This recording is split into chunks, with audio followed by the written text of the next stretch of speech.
എല്ലാവർക്കും നമസ്കാരം. ഞാൻ അശ്വിൻ. നമ്മൾ മലയാളികളുടെ പ്രതീക്ഷകൾക്ക് മങ്ങലേൽപ്പിച്ചുകൊണ്ടാണ് പുതിയ വാർത്തകൾ കർണാടകയിലെ ഷിരൂരിൽ നിന്നും ഇന്നേ ദിവസം പുറത്തു വരുന്നത്. അതായത് നമ്മളുടെ ആഗ്രഹം എന്താണ്? എത്രയും പെട്ടെന്ന് തന്നെ അർജുനെ കണ്ടെത്തുക, ആ ലോറി കണ്ടെത്തുക എന്നുള്ളതാണല്ലോ. അതിന് വേണ്ടിയിട്ടാണ് നമ്മൾ ആ ഒരു റോഡിൽ കിടക്കുന്ന മണ്ണ് നീക്കം ചെയ്ത് മണ്ണിൻ്റെ അടിയിൽ ആ ലോറിയുണ്ട് അത് കണ്ടെത്തുക എന്ന് തന്നെയാണ് നമ്മൾ ഇത്രയും ദിവസമായിട്ട് ശാഠ്യം പിടിച്ചുകൊണ്ടിരിക്കുന്നതല്ലേ. പക്ഷേ ഇന്ന് അവിടുത്തെ റവന്യൂ മന്ത്രിയായിട്ടുള്ള കൃഷ്ണ ഭൈര ഗൗഡ മാധ്യമങ്ങൾക്ക് മുമ്പിൽ കാര്യങ്ങളൊക്കെ അവതരിപ്പിക്കുകയുണ്ടായി. മറ്റ് ഭരണാധികാരികളിൽ നിന്നൊക്കെ വ്യത്യസ്തമായിട്ട് ഇദ്ദേഹം വളരെ വ്യക്തവും സ്പഷ്ടവും ശാസ്ത്രീയമായിട്ട് അതും ഇംഗ്ലീഷിൽ കാര്യങ്ങൾ നല്ലതുപോലെ തന്നെ പറഞ്ഞിട്ടുണ്ടായിരുന്നു കേട്ടോ. അദ്ദേഹം മറ്റുള്ളവർക്ക് എന്താ പറയേണ്ടത് അല്ലെങ്കിൽ എന്താ ചെയ്യേണ്ടതെന്ന് പോലും അറിയാത്ത അവസ്ഥയായിരുന്നു.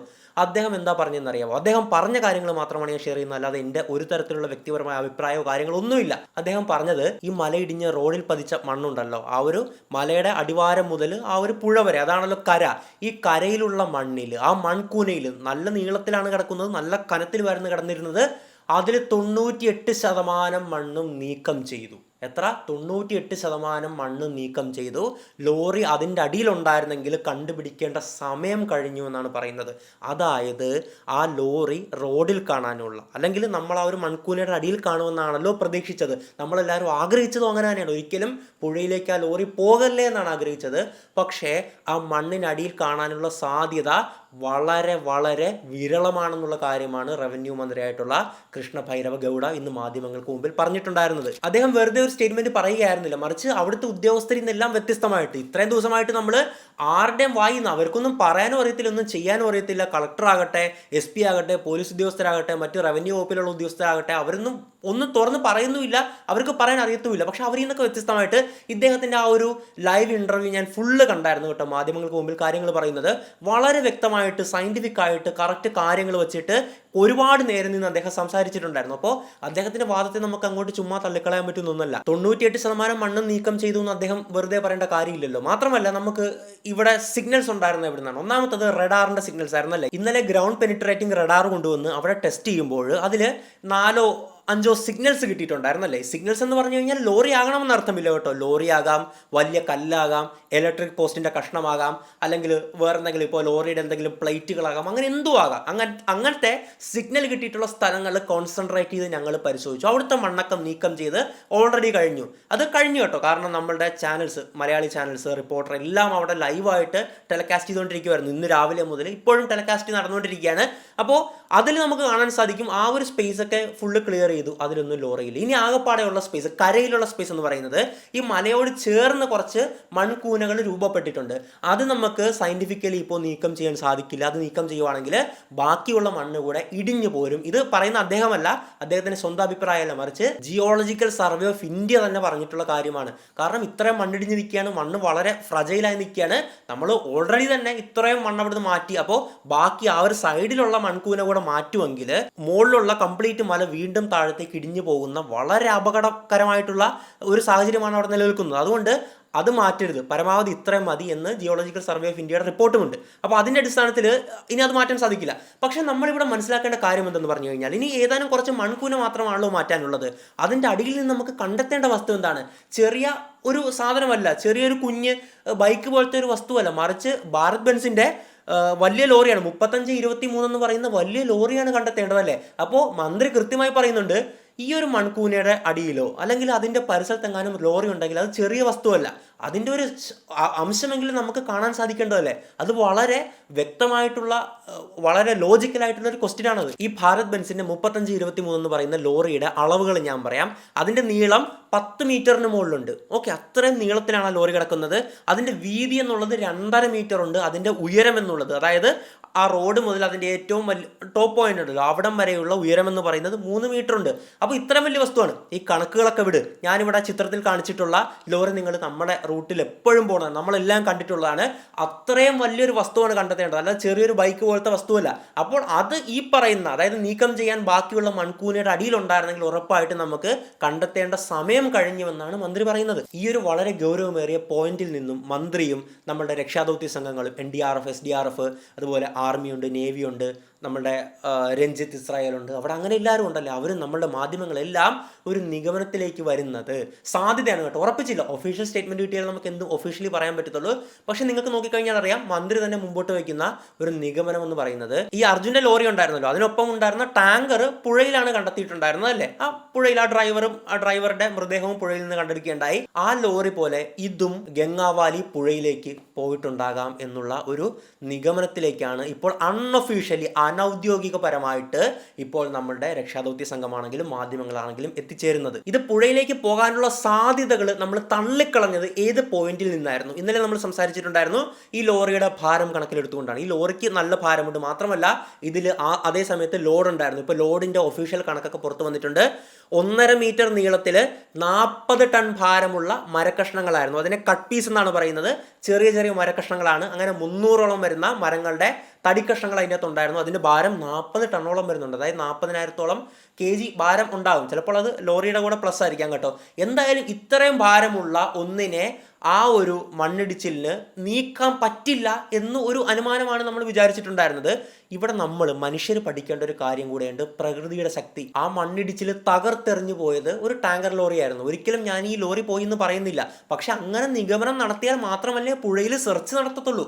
അപ്പോൾ അതിൻ്റെ കാര്യങ്ങളിലേക്ക് വരാം. പക്ഷേ ഇനി അതേ ഓപ്ഷൻ ഉള്ളൂ. ഇനി തൊട്ടപ്പുറത്ത് ഗംഗാവാലി പുഴയാണല്ലോ, അതിൻ്റെ ഓപ്പോസിറ്റ് പാർക്ക് ചെയ്തതിൻ്റെ ഓപ്പോസിറ്റാണ് മറ്റേ ഒരു ചായക്കട വരുന്നത്. ചായക്കടയുടെ പുറകിൽ നേരെ ഗംഗാവാലി പുഴയാണ്. അപ്പോൾ അതിലേക്ക് പോയിരിക്കാം എന്നുള്ളൊരു സംഭവമാണ് ഇവിടെ എല്ലാവരും മുമ്പോട്ട് വയ്ക്കുന്നത്. അങ്ങനെയെങ്കിൽ ഇത് പ്രതീക്ഷകൾക്ക് വളരെ മങ്ങലേൽപ്പിക്കുന്നത്, ശരിക്കും വളരെ വിഷമം ഉണ്ടാക്കുന്ന ഒരു കാര്യം കൂടിയാണ്. നമുക്ക് ഇത്രയും ദിവസങ്ങളിലെ രക്ഷാപ്രവർത്തനം ഏകീകരിപ്പിച്ചിട്ടുണ്ടായിരുന്നത് സംസ്ഥാന സർക്കാരും ജില്ലാ ഭരണവും കൂടെ ഒരുമിച്ചായിരുന്നു അല്ലേ. ഞാൻ പറഞ്ഞത് ഒഫീഷ്യലാണ്, അല്ലാതെ അവർ കാര്യമായിട്ട് പ്രവർത്തിച്ചിട്ടുണ്ട് എന്നല്ല. ഇന്നേ ദിവസം അവർ വർക്ക് ചെയ്തിട്ടുണ്ട്. അതായത് ബന്ധുക്കളും നമ്മളുടെ രക്ഷാദൗത്യ സംഘവും അതുപോലെ തന്നെ നമ്മുടെ മലയാളിയായിട്ടുള്ള രഞ്ജിത്ത് ഇസ്രായേലും അടക്കം അവിടെയുണ്ട്.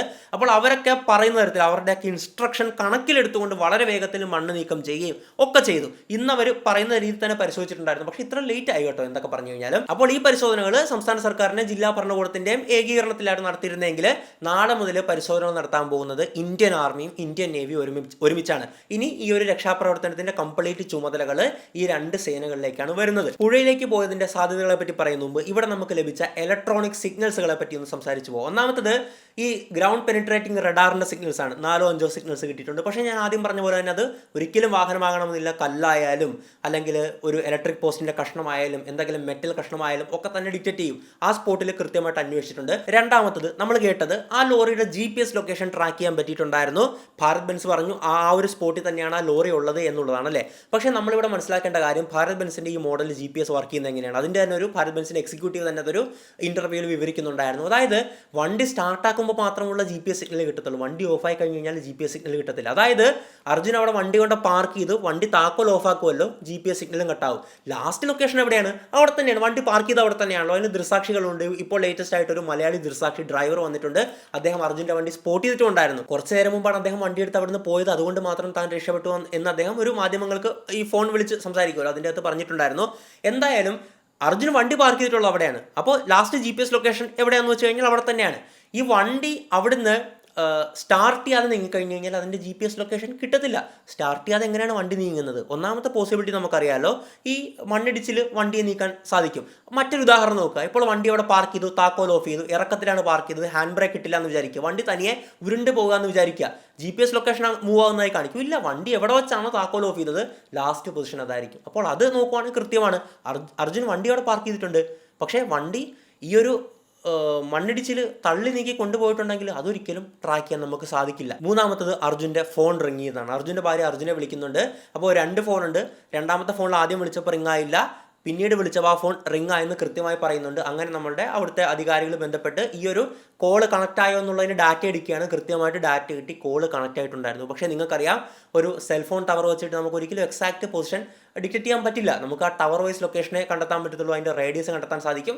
ഇനി അഡ്വാൻസ്ഡ് ആയിട്ട് ഗൂഗിൾ ലെവലിലൊക്കെ പോയി കഴിഞ്ഞാൽ GPS ഒക്കെ ഒരുപക്ഷെ കിട്ടിയേക്കും. പക്ഷേ അതിനൊക്കെയുള്ള തടസ്സങ്ങളും വെല്ലുവിളികളും എത്രത്തോളമാണെന്ന് നമുക്കറിയാം. മാത്രമല്ല അത് ഏത് ഫോണാണെന്ന് അറിയണം, അത് നെറ്റ് കണക്ഷൻ അപ്പോൾ ഉണ്ടോ, അതിന് GPS എനേബിൾഡ് ആണോ, ഇങ്ങനത്തെ കാര്യങ്ങളൊക്കെ വന്നു കഴിഞ്ഞാൽ അത് ഗൂഗിൾ അത് മറ്റേ കേന്ദ്ര ലെവലിലൊക്കെ പോയിട്ട് അത് അമേരിക്കയിലേക്ക് ഫോർവേഡ് ചെയ്തിട്ട് അതൊക്കെ ഭയങ്കര ചടങ്ങാണ്. അത് കറങ്ങി തിരിഞ്ഞു വരുമ്പോഴേക്കും റിസൾട്ട് ഓൾമോസ്റ്റ് 0 ആയിരിക്കും, അല്ലെങ്കിൽ ഒരുപാട് മാസങ്ങൾ എടുക്കും. അങ്ങനത്തെ വിഷയങ്ങളുണ്ട് അതിൻ്റെ അകത്ത്. എന്തായാലും ഈ ഒരു ഫോൺ കോൾ സംഭവിച്ചിട്ടുണ്ട് എന്ന് അവിടുത്തെ SP കാര്യങ്ങളൊക്കെ ഉറപ്പിച്ച് പറഞ്ഞാണ് അതിൻ്റെ പേപ്പർ ഡാറ്റ കൊടുക്കുന്നതായിട്ട് മാധ്യമങ്ങൾ പറയുന്നുണ്ട്. അത് മാർക്ക് ചെയ്ത്, അതായത് നമ്മുടെ ആ പേപ്പറിൽ ആ കോൾ ഹൈലൈറ്റ് ചെയ്തിട്ട് തന്നെ കൊടുത്തിട്ടുണ്ട്. അപ്പോൾ ഫോൺ എങ്ങനെ ഓണായി എന്നുള്ളത് മറ്റൊരു സംശയമായിട്ട് നമുക്ക് നിലനിൽക്കുന്ന ഒന്നാണ്. ഇനി നമുക്ക് അടുത്ത ഏറ്റവും പ്രധാനപ്പെട്ട കാര്യത്തെപ്പറ്റി സംസാരിക്കാം. ഇനി ഉള്ളത് നമ്മൾ അങ്ങനെ ചിന്തിക്കണം. അങ്ങനെ ചിന്തിച്ചാലല്ലേ പുഴയിൽ രക്ഷാപ്രവർത്തനം നടത്തിയാൽ ലോറി കണ്ടെത്താൻ സാധിക്കത്തുള്ളൂ. പുഴയിലേക്ക് പോയെന്ന് ചിന്തിക്കുക, അവിടെയാണ് ഏറ്റവും വലിയൊരു വെല്ലുവിളി വരുന്നത്. ഇപ്പോൾ ഇവിടെ കാണുന്ന ഫോട്ടോ നോക്കിയാൽ തന്നെ നമുക്ക് മനസ്സിലാവും, അത്രയും വലിയ മലയിടിഞ്ഞ് വന്ന് ഈ ഒരു ഗംഗാവലി പുഴയിലേക്കാണ് പോയിട്ടുള്ളത്. ഈ പുഴയിൽ വലിയ മൺകൂനകൾ രൂപപ്പെട്ടിരിക്കുകയാണ്. അതോടൊപ്പം വലിയ കട്ടിക്ക് ചെളി പോലെയാണ് വന്ന് നിൽക്കുന്നത്. ഇപ്പോൾ റിപ്പോർട്ടർ ചാനലൊക്കെ പറയുന്നുണ്ട്, നമ്മൾ ഈ പുഴയുടെ വക്കിലേക്ക് പോകാൻ പോലും നമുക്ക് പറ്റുന്നില്ല, അവിടെ പോലും കാല് ആഴത്തിൽ പൂണ്ടുപോകുന്ന അവസ്ഥയാണ്. അപ്പോൾ ഈ ഒരു പുഴയുടെ അടിയിലേക്ക് എന്തായിരിക്കാം അവസ്ഥ? ഇനി മറ്റൊന്ന് പറഞ്ഞോട്ടെ, ഈ പുഴയിലിറങ്ങി നമ്മൾ കരയിൽ രക്ഷാപ്രവർത്തനം നടത്തി, അത് തന്നെ വലിയ വെല്ലുവിളി നേരിടുന്നതായിരുന്നല്ലേ. അതുപോലെ എളുപ്പമാണോ പുഴയിൽ രക്ഷാപ്രവർത്തനം നടത്തുന്നത്? ഒരിക്കലുമല്ല. അതിനേക്കാളും എത്രയോ ഇരട്ടി പാടാണ്. അതിന് ഡ്രഞ്ചിങ് വേണ്ടി വരും. അതുപോലെ ഏറ്റവും പ്രധാനപ്പെട്ട ഇതിൻ്റെ ഒരു ഭീകരവശം ഞാൻ പറയട്ടെ. ഒരു ടാങ്കർ വെള്ളത്തിൽ പോയി എന്ന് ഞാൻ പറഞ്ഞല്ലോ. ആ ഒരു ടാങ്കർ എവിടെ നിന്നാണ് കണ്ടെടുത്തതെന്ന് പറഞ്ഞു കഴിഞ്ഞാൽ ഈ പുഴ ഒഴുകുന്നതിൽ നിന്നും 7 കിലോമീറ്റർ അപ്പുറത്ത്. അതായത് ഇത്രയും വെയിറ്റുള്ള ടാങ്കറിന് 7 കിലോമീറ്റർ അപ്പുറത്തേക്ക് തള്ളിക്കൊണ്ടുപോകാൻ ശേഷിയുള്ള അടിയൊഴുക്കാണ് ആ പുഴയിൽ നിലവിലൊഴുകുന്നത്. ഇനി അതിലുണ്ടായിരുന്ന ഡ്രൈവറുടെ മൃതദേഹം കണ്ടെടുക്കുന്നത് ഈ പോയിന്റിൽ നിന്നും 40 കിലോമീറ്റർ അപ്പുറത്ത്, പുഴയിൽ 40 കിലോമീറ്റർ അപ്പുറത്ത് നിന്നാണ് അദ്ദേഹത്തിൻ്റെ മൃതദേഹം കണ്ടെടുക്കാൻ സാധിച്ചിട്ടുണ്ടായിരുന്നത്. അതായത് അതീവ അടിയൊഴുക്ക്, അത്രത്തോളം ശക്തിയിലാണ് ഇപ്പോൾ ആ ഒരു പുഴ ഒഴുകിക്കൊണ്ടിരിക്കുന്നത്. ഈ മൺകൂനകൾ എത്ര തോതിലാണ് പതിഞ്ഞതെന്നുള്ള ഭയാനകമായ നിരക്ക് മനസ്സിലാക്കണമെങ്കിൽ മറ്റൊരു കാര്യം കൂടി പറയാം. അതായത് ഈ പുഴ നല്ല വീതിയിലാണ് കിടക്കുന്നത്. ഈ പുഴയുടെ അക്കരയിൽ ഈ ആൾക്കാരൊക്കെ താമസിക്കുന്നുണ്ടായിരുന്നല്ലേ. ഈ മണ്ണ് വന്ന് പതിക്കുകയും പെട്ടെന്ന് ആ ഒരു പ്രദേശത്ത് വെള്ളം ഇങ്ങനെ കുത്തി ചാടുമല്ലോ. അപ്പുറത്ത് കരയിലുള്ള വീടുകൾ അത് ഒഴുക്കിൽപ്പെടുകയും അവിടെയുള്ള 2 വ്യക്തികൾ നഷ്ടപ്പെടുകയും ചെയ്തു. ആ വീട്ടിലെ 2 ഗൃഹനാഥന്മാരെ കാണാനില്ല എന്നും പറഞ്ഞ് ഇന്ന് ബന്ധുക്കൾ അവിടെ പ്രശ്നമുണ്ടാക്കുന്നുണ്ട്. അതായത് മണ്ണ് വന്ന് പതിച്ചപ്പോൾ പുഴ നീളത്തിൽ ഒഴുകിക്കൊണ്ടിരിക്കുമല്ലേ, പക്ഷേ അതുപോലും ബാലൻസ് ചെയ്യാൻ പറ്റാതെ അടിച്ച് അപ്പുറത്തെ കരയിലേക്ക് വരെ വെള്ളം കയറി അവിടെ വരെ ആൾനാശം ഉണ്ടായ, ആളെ നഷ്ടപ്പെട്ട അവസ്ഥ എന്ന് പറയുമ്പോഴേക്കും എത്ര തോതിലാണ്, എത്ര ശക്തിയിലാണ് ആ മണ്ണ് ഇങ്ങോട്ട് പുഴയിലേക്ക് പതിച്ചത് എന്ന് നിങ്ങൾക്ക് ഊഹിക്കാന്നേ ഉള്ളൂ. പുഴയിലേക്ക് പോയതാണെങ്കിൽ 2 സാധ്യതകളാണ് നിലനിൽക്കുന്നത്. ഒന്നാമത്തത്, പുഴയോട് ചേർന്ന്, അതായത് ആ വക്കുണ്ടല്ലോ, നമ്മളിപ്പോൾ അരുവിയുടെ വക്കിലൊക്കെ പോയി നിൽക്കത്തില്ല, ആ വക്കിൽ നിന്ന് താഴത്തേക്ക്, അതായത് പുഴയോട് ചേർന്ന് വലിയ ചെളിക്കുന രൂപപ്പെട്ടിട്ടുണ്ട്. വലിയ കട്ടിച്ചെളിയാണ്. ആ ചെളിയിൽ ഒരുപക്ഷെ ലോറി കാണാനുള്ള സാധ്യതയുണ്ട്. അത് ഏകദേശം 26 അടിയിലാണ് ചെളിക്കൂന ഉണ്ട് എന്നൊക്കെയുള്ള പല കണക്കുകളും പല മാധ്യമങ്ങളും പറയുന്നുണ്ട്. എന്നാലോചിച്ച് നോക്കുക, കട്ടിച്ചെളിയാണ്, അതും 26 അടിയിലാണ്. ഈ ഒരു വാഹനത്തേക്ക് സുഖമായിട്ട് വിഴുങ്ങാൻ ശേഷിയുള്ള ചെളിയാണ്. അതല്ലെങ്കിൽ ഇനി പുഴ ആ ഒരു ശക്തിയും കഴിഞ്ഞിട്ട് അപ്പുറത്തേക്ക് പോയിട്ടുണ്ടെങ്കിൽ, മറ്റേ ടാങ്കറിന് സംഭവിച്ചിട്ടുള്ള പോലെ ആണെങ്കിൽ അത് വെള്ളത്തിനടിയിലേക്കായിരിക്കും പോയിരിക്കുക. അത് വെറും വെള്ളമല്ല, നേരെ ആണെങ്കിൽ ലോറി ഒഴുകി പോയിട്ടുണ്ടെങ്കിൽ ഏതെങ്കിലും സ്പോട്ടിൽ കിട്ടിയല്ല. പക്ഷേ ഈ ഒരു, അതായത് നേരെയുള്ള പുഴയിലാണ് വീണിട്ടുള്ളതെങ്കിൽ, കറക്റ്റ് ആ പുഴയിലേക്ക് തെറിച്ചാണ് വീണിട്ടുള്ളതെങ്കിൽ അവിടെ മൺകൂനയാണ്. അതായത് നിലവിൽ ആ ലോറി ഉണ്ടായേക്കാനുള്ള സാധ്യത ആ വെള്ളത്തിനടിയിലെ മണ്ണിനടിയിലായിരിക്കാം ഒരുപക്ഷെ ആ ലോറി ഉള്ളത് എന്നുള്ള നിഗമനമാണ് ഇപ്പോൾ രക്ഷാദൗത്യ സംഘം മുമ്പോട്ട് വയ്ക്കുന്നത്. അവർ സെർച്ച് ചെയ്യണം. ഞാൻ പറഞ്ഞല്ലോ, ഇത് എൻ്റെ അഭിപ്രായമല്ല, ഞാനിങ്ങനെ പറയുന്നതുമല്ല. ഇപ്പോൾ ഇത് മുമ്പോട്ട് കണക്കാക്കി സെർച്ച് ചെയ്താലേ നമുക്ക് അത് വീണ്ടെടുക്കാൻ സാധിക്കത്തുള്ളൂ. നമുക്ക് എങ്ങനെയെങ്കിലൊക്കെ കണ്ടെത്തേണ്ടത് അതിനുവേണ്ടി പറയുന്നതാണ്. അല്ലാതെ ഒരു തരത്തിൽ നിങ്ങളിതിനെ മോശമായിട്ട് അത് പുഴയിലേക്ക് പോയെന്ന് നീ പറഞ്ഞു, അങ്ങനെ ചിന്തിക്കരുത്. ഞാൻ പറഞ്ഞത് ഇനി അടുത്തത് നേവിയൊക്കെ പരിശോധിക്കുന്ന എന്തായിരിക്കും, പുഴയെ ബേസ് ചെയ്തായിരിക്കും. ഇനിയാണ് ഇവിടുത്തെ ഏറ്റവും വലിയ പ്രശ്നം. കരയിലേത് മാറ്റാൻ തന്നെ നമ്മൾ ഒരുപാട് പാടുപെട്ടല്ലേ, പക്ഷേ പുഴയിലേത് അതുപോലെ മാറ്റാൻ പറ്റും? ഒരിക്കലുമില്ല. ഞാൻ ഒഴുക്കിൻ്റെ ശക്തി പറഞ്ഞു, മണ്ണ് പതിച്ചതിൻ്റെ ശക്തി നിങ്ങൾക്കത് ബോധ്യമായിട്ടുണ്ടെന്ന് വിശ്വസിക്കുന്നു. ഇപ്പോൾ നല്ല മഴ പെയ്തുകൊണ്ടിരിക്കുകയാണ്. ഇതിനെ ആ ഒരു പുഴ ക്ലീൻ ചെയ്യുന്ന, ആ ഒരു അടിത്തട്ട ക്ലീൻ ചെയ്യുന്ന പ്രോസസ്സിന് നമ്മൾ ഡ്രഞ്ചിങ് എന്ന് പറയാറുണ്ടല്ലേ. ഡ്രഞ്ചിങ് നടത്തണമെങ്കിൽ ഒന്നാമത്തത് അത്യാധുനിക ഉപകരണങ്ങൾ വേണം. അത് പെട്ടെന്ന് നടത്താൻ പറ്റുന്നൊന്നുമല്ല. അത് ചിലപ്പോൾ ദിവസങ്ങളോളം, ആഴ്ചകളോളം, അല്ലെങ്കിൽ ഒരു മാസത്തോളം അതിനപ്പുറത്തേക്കൊക്കെ നീണ്ടു നിൽക്കുന്ന വലിയ പ്രോസസ്സാണ്. അതും ഈ മഴക്കാലത്ത് ഇത്രത്തോളം ശക്തിയായിട്ടുള്ള അടിയൊഴുക്ക്. ഞാൻ പറഞ്ഞു, ആ ടാങ്കർ, ഇത്രയും വെയിറ്റുള്ള ടാങ്കർ ലോറി 7 കിലോമീറ്റർ അപ്പുറത്തേക്ക് തള്ളിക്കൊണ്ടുപോകാൻ ഈ വെള്ളത്തിന് കഴിഞ്ഞു. അപ്പോൾ അതിൻ്റെ പവർ എന്നാലോചിച്ച് നോക്കുക. വെള്ളത്തിന് മാത്രം, നമ്മൾ പറയുന്ന മണ്ണിടിച്ചിൻ്റെ അല്ല.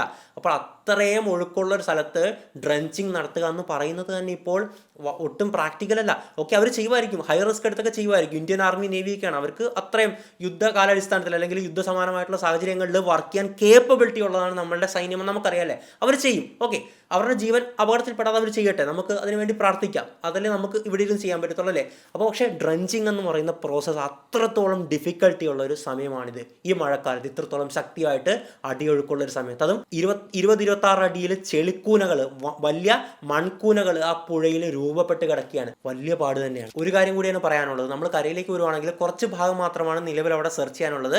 ഇപ്പോഴും അവിടെ സെർച്ചൊക്കെ നടക്കുന്നുണ്ട്. രാത്രിയിൽ ഒരിക്കലും സെർച്ച് പോസിബിൾ അല്ല. ഇപ്പോൾ നമ്മൾ വിചാരിക്കും രാത്രിയിൽ അവർക്ക് ചെയ്യാൻ പറ്റത്തില്ല എന്നൊക്കെ. കഴിഞ്ഞ ദിവസങ്ങളിൽ വെളുപ്പിനെ പോലും ചെയ്തിട്ടില്ല. പക്ഷേ ഇപ്പോൾ രാത്രി ചെയ്യാത്തത് അതുകൊണ്ടല്ല കേട്ടോ. ജിയോളജിക്കൽ സർവേ ഓഫ് ഇന്ത്യയുടെ കൃത്യമായിട്ടുള്ളൊരു റിപ്പോർട്ട് വന്നിട്ടുണ്ട്. കാരണം അത്രത്തോളം അപകടമായിട്ടുള്ളൊരു മേഖലയാണ്, വളരെ പൊട്ടൻഷ്യലി ഡേഞ്ചർ ആയിട്ടുള്ള ഒരു പ്രദേശമാണ്. ഇപ്പോൾ വേണമെങ്കിലും മണ്ണിടിച്ചിൽ സംഭവിക്കും. കാരണം ഇത്രയും മണ്ണൊക്കെ നമ്മൾ മാറ്റി വീണ്ടും താഴത്തേക്ക് പോകാനുള്ള സാധ്യതയുണ്ട്. അതുകൊണ്ട് രാത്രിയിലാണെങ്കിലും ഒന്നും അറിയത്ത് പോലുമില്ല, വീണ്ടും വലിയ അപകടങ്ങളിലേക്ക് പോകും. അതുകൊണ്ട് തന്നെ അതൊരിക്കലും ചെയ്യരുത് എന്നുള്ളൊരു വാണിംഗ് ഉണ്ട്. അതുകൊണ്ട് ഒരിക്കലും ചെയ്യാൻ സാധിക്കില്ല നമുക്ക്. അത് തന്നെയാണ് കറക്റ്റായിട്ടുള്ള പോയിൻ്റാണ്. നമുക്ക് അതിനെ എതിർക്കാനും സാധിക്കില്ല.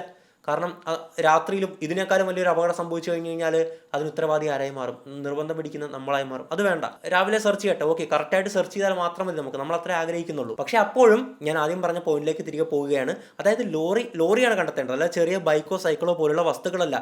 ലോറിയുടെ നീളം 10 മീറ്റർ ഉണ്ട്, അതിൻ്റെ വീതി 2.5 മീറ്റർ ഉണ്ട്, ഉയരം 3 മീറ്റർ ഉണ്ട്. അപ്പോൾ ഈ പ്രദേശത്തുണ്ടെങ്കിൽ എങ്ങനെയെങ്കിലും കണ്ടെത്താൻ നമുക്ക് സാധിക്കേണ്ടതാണ്, അത് കിട്ടേണ്ടതാണ് എന്നുള്ളത് തന്നെയാണ് മന്ത്രി പറയുന്നത് കേട്ടോ, റവന്യൂ മന്ത്രി പറയുന്നത്. അപ്പോൾ കരയിലുള്ള സാധ്യതകൾ വളരെ കുറവാണ്. ഇനിയിപ്പോൾ ലേറ്റസ്റ്റ് ആയിട്ട് എന്തെങ്കിലും അപ്ഡേറ്റ് ഞാൻ ഈ വീഡിയോ റെക്കോർഡ് ചെയ്യുമ്പോൾ വന്നിട്ടുണ്ടോ എന്ന് എനിക്കറിയില്ല. കാര്യങ്ങൾ മാറി വരാം ഉറപ്പായിട്ട്. നിങ്ങൾ വിചാരിക്കും മണ്ണിൻ്റെ അടിയിൽ നാളെ ലോറി കണ്ടെടുത്തില്ല, നീ എന്തായി പറയുന്നത്? എനിക്ക് ലഭ്യമായിട്ടുള്ള അറിവുകൾ ഞാൻ ഷെയർ ചെയ്യുക മാത്രമാണ്. നാളെ പുതിയ അപ്ഡേറ്റ് വരുമ്പോൾ ഉറപ്പായിട്ട് നമ്മളത് കവർ ചെയ്യുന്നതായിരിക്കും. എന്തായാലും വരും ദിവസങ്ങളിൽ കൂടുതൽ വാർത്തകൾ അറിയാം. ഇപ്പോൾ ഞാൻ ആഗ്രഹിക്കുന്നത്, എന്തായാലും സംസ്ഥാന സർക്കാരല്ല ഇപ്പോൾ മേൽനോട്ടം വഹിക്കുന്നത്, ഇന്ത്യൻ ആർമിയും ഇന്ത്യൻ നേവിയുമാണ്.